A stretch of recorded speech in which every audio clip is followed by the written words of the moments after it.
What is your legacy? For some watching this video, it might be a legacy of faith. But will that legacy be passed down to your great-great-great-grandchildren? Hi, I'm Sarah Elisabeth with SarahElisabethWrites.com. I recently read an article by Jack Pages, who's a writer, speaker, and Bible translator. He had led a workshop aimed at retirees based on Psalm 78, verses 3 and 4. Afterwards, an older woman came up to him and told him one of her stories. It was the beginnings of the Great Depression, and she earnestly prayed that her daddy would get a job. And God provided him a job as a construction worker on the Golden Gate Bridge. On May 27, 1937, the family rode across in the first motorcade. Of course, Jack asked if she'd written the story down yet. And she said, no, it's the first time I've ever told it to anyone.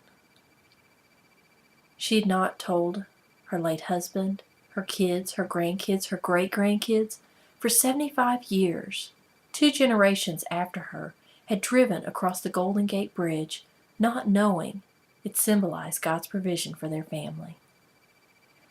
According to Jack's statistics, in 147 Old Testament and 70 New Testament verses, God commands us that we are to tell the stories which we have heard and known, and our fathers have told us. We will not hide them from their children, telling to the generations to come the praises of the Lord and His strength in His wonderful works that He has done. There's a story of 3 elderly sisters who lived together. One day the oldest was upstairs about to take a bath, and she put one foot in the tub, paused, and called back downstairs, "Was I getting in the tub or getting out of the tub?" 2 sisters sitting down at the dining room table shook their heads. The next the oldest stood up and said, "Well, I better go up and help her." She started up the stairs, paused, called back down, "Was I going up the stairs or coming down the stairs?" The third one, the youngest, she sighed, said, "Man, I hope I'm not that forgetful when I'm their age. Knock on wood." She stood up, paused, said, "I'll be up there to help you 2 in a minute. First, I gotta go see who's knocking at the door." I hope that you will capture your legacy before your mind reaches that point. I have 3 practical suggestions for you to record your legacy. The first is journaling. It doesn't have to be a fancy journal. A notebook will do. This is my first journal. I started when I was 10 years old. I did not keep it very consistently.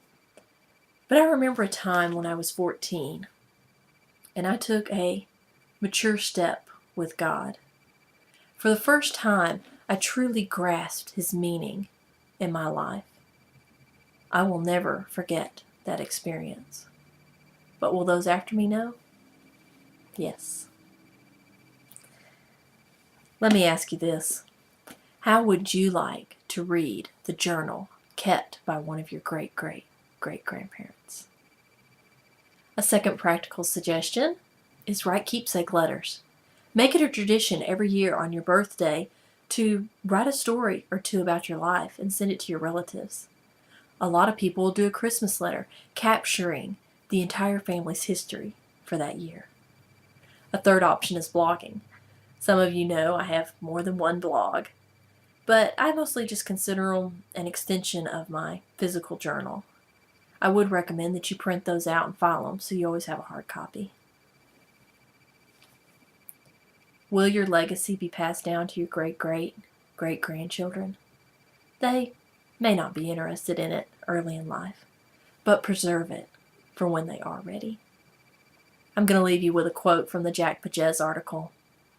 He said, "The weakest ink lasts longer than the most powerful memory."